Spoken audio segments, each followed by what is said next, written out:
About for little kids, man. So after being a dad, man, I look at puppies and kids and I just get all like mushy and inside and like that, you know what I'm saying? Yeah, but I took the meeting anyway. I said, let me just meet her.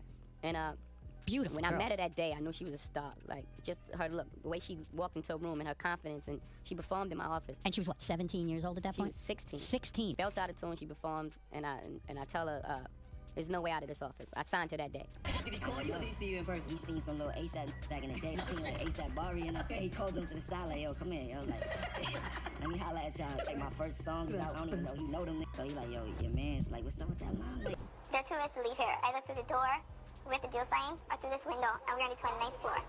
So you was like, where's the pen? Where's the paper? I'm signing, yeah? The audience is so uncomfortable. Like, I don't know if Tyra was trying to get that on the record, but my God, what Jaguar?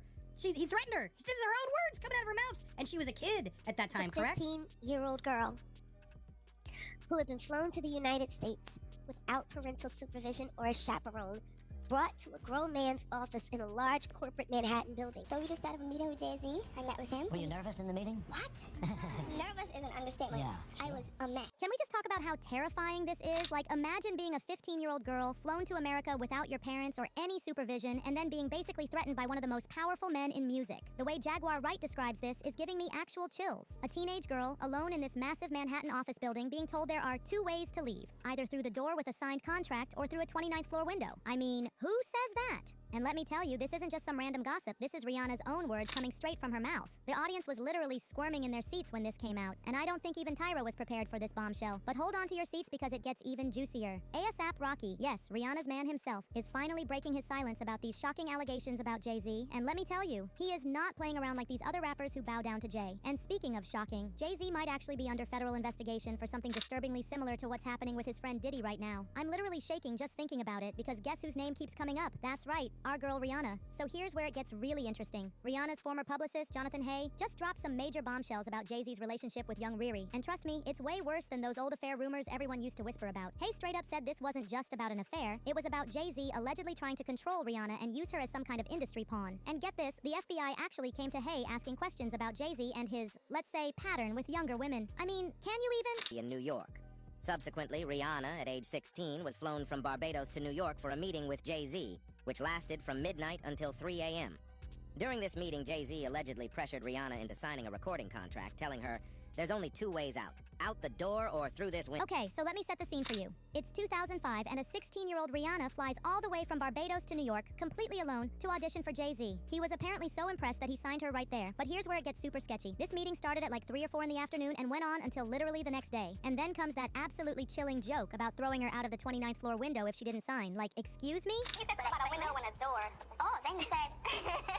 you said it one more. I did a lot of work on you. Like you said, there are 2 ways to leave here. Either through the door with the deal sign or through this window, and we're on the 29th floor.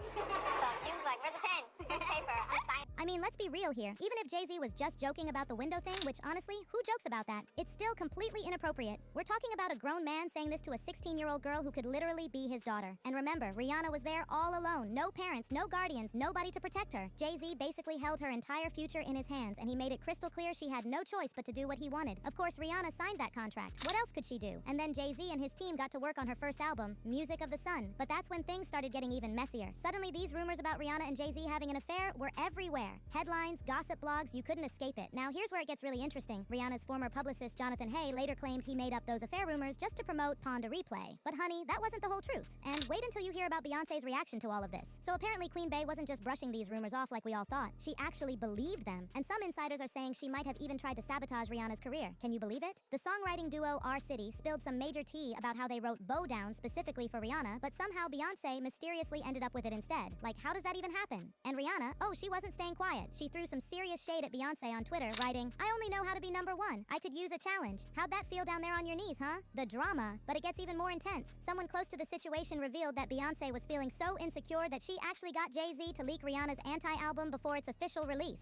Apparently, she was worried Rihanna would steal her thunder from Formation.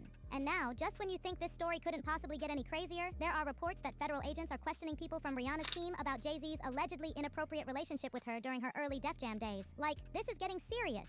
Remember Jonathan Hay? Well, he's back with even more tea, and it's scalding. There's this YouTube documentary called The Disturbing Death of Jay-Z's Mistress about the mysterious death of 28-year-old model Kathy Corey White in 2011. They're calling it a brain aneurysm, but honey, people are asking questions. After Hay's name appeared in that Trap Law Ross documentary about Kathy White, he took to Instagram dropping these mysterious hints that there was way more to the story, and when he finally opened up to all hip-hop, oh my goodness, he revealed how frustrated he was back then because he couldn't get Rihanna the MTV news coverage she deserved. Meanwhile, Jay-Z was totally focused on other artists like Tiara Mari, and get this, some random rapper named Lady Sovereign. And as if that wasn't bad enough, Jay-Z was publicly taking shots at Aaliyah, who had stepped away from music to focus on her children. Can you imagine? But here's where it gets absolutely chilling. Hay says federal agents came to him about Jay-Z, and they weren't playing around. They brought up Jay's violent past, you know, the Lance Rivera stabbing and that infamous fight with R. Kelly during their tour. But that's not even the worst part. These agents were investigating allegations about Jay-Z's behavior with younger women, and they were especially interested in his relationship with Rihanna when she was underage. And the plot thickens. These allegations apparently crossed international borders. Even though Hay tried telling the feds he made up the affair rumors, they weren't buying it. He finally confessed that Jay-Z's team allegedly pressured him to take the blame, promising to promote his other clients on Tidal. But surprise, surprise, that promise never happened. And just when you thought we'd heard it all, Jaguar Wright comes back with even more bombshells. In this new interview on Popcorn Planet, she's dragging Rihanna's name deeper into this mess. When they asked her about that viral clip of Rihanna talking about Jay-Z's window threat, Jaguar dropped a bomb, claiming those old Jay-Z and Rihanna affair rumors. Said,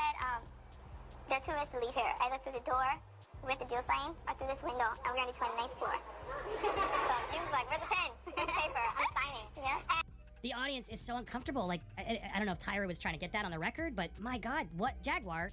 He threatened her. This is her own words coming out of her mouth. And she was a kid at that time, correct? A 15-year-old girl who had been flown to the United States without parental supervision or a chaperone, brought to a grown man's office in a large corporate Manhattan building. And the 6 hours that she spent with him, and the 4 hours that she spent alone with him, with no parental supervision. Her father didn't show up till the next day to come and collect the check. Well, and there's This the is her rumors, life. the rumors were even beyond that, right? That Jay-Z was cheating on Beyonce with her when she was Very much 17 so. is what a lot of this came out through a publicist who later then Have had you to spoken apologize. to my friend Jonathan Hay? You should talk to Jonathan. Please. Because Jonathan was there. He was right there working with Rihanna. And it was right when they started crafting her to be seen as a brand and commodity only and not a person. And when I talk to Jonathan now, just to hear him, when he thinks of his teenage daughters, he was like, Rihanna was the same age my girls are now. I couldn't imagine putting my daughters through what we put her through. And then the next thing you know, she was removed from that first team from Honda Replay and replaced with all new handlers and kept sheltered in Los Angeles, where she was going out to parties and partying at 15, 16, 17 years old, hanging out at the Rainbow Room, hanging out. Yeah, like it was one of my friends who found out she was 17 when everyone thought she was 21. He was like, yo, why do y'all got me carrying this girl around? And she's, oh, it's cool, it's cool. Had to debunk that. Oh, we apologize. It wasn't real. We made it up in hopes of giving her single a boost. Yeah, they Like, promised what? Jonathan a deal working at Tidal and something, and then they reneged. And then the next thing you know, he was caught in a home invasion robbery while he was working on the Drake secret baby mama story, Jeez. Sophie. He was duct taped him and his daughter, and he was pow whipped in front of his child. So, you know, there's a lot that goes on in the backdrop. They weren't just rumors. Can you believe what Jonathan went through? A home invasion while he was working on the Drake secret baby mama story about Sophie. They duct taped him and his daughter and beat him in front of his child. I mean, this is absolutely horrifying. And then Jaguar brought up something really interesting about Rihanna's 2023 Super Bowl performance. You know when she threw up that Rockefeller sign? Jaguar thinks Rihanna might still be afraid of Jay-Z, which could explain why she's staying quiet about all these allegations. Guess you made a comment about this. Like, this was from the Super Bowl appearance more recently. This bothered you, seeing her put the Rockefeller's logo out there. If you What was go your back instinct to that? and watch, it was almost as if she didn't want to put her hands up, and then she looked over where Jay-Z's box was, and then you just see her hand. She look at her. She's looking at his box. She didn't want to do it. She didn't even want to do that gig. But the hold, especially the financial hold with the companies and all of the money and all of the strings that he pulled to... He treats these women like shell corporations. When you put all these pieces together, it paints such a disturbing picture of Jay-Z's past, especially with all these allegations about inappropriate relationships with younger women. And isn't it just wild that Jay-Z, who had such close friendships with R. Kelly and Diddy, is now trying to take the moral high ground? In response to that lawsuit filed by Tony Busby, you know, the one where Jane Doe claims she was just 13 when Jay-Z and Diddy allegedly assaulted her, Jay-Z put out this statement saying, "I'm a young man who made it out of the projects of Brooklyn. We don't play these types of games. We have very strict codes and honor. We protect children. You seem trying to exploit people for personal gain. But let's be real here. Where was all this talk about honor and protecting children when he was working with R. Kelly after knowing what Kelly did to Aaliyah when she was just 13 or 14? And what about Foxy Brown? The hypocrisy is just astounding. Now, let's talk about how ASAP Rocky is handling all of this because it's getting intense. Sources close to Rocky say he is absolutely furious about these allegations. He's apparently ready to go off on Jay-Z and expose everything, but here's the thing. There's only one person stopping him, Rihanna herself. According to insiders, Rihanna is desperately trying to keep the peace. Can you blame her? She's worried that all this drama will just bring more pain into her life, and my heart just breaks thinking about how concerned she is for her sons. Imagine them growing up and having to see all of this unfold in the media. It's just heartbreaking. I mean, can we just take a moment to process all of this? The threats, the manipulation, the federal investigations, the mysterious deaths, the cover-ups. It's like something straight out of a movie, except it's all allegedly real. And the fact that Rihanna was just a teenager when all this started, it just makes my skin crawl. The question now is, should ASAP Rocky speak up and expose everything he knows, or should he stay quiet to protect Rihanna and their family's peace? What do you think about all these shocking allegations against Jay-Z? Drop your thoughts down below, and don't forget to catch our next video, because trust me, this story is far from over.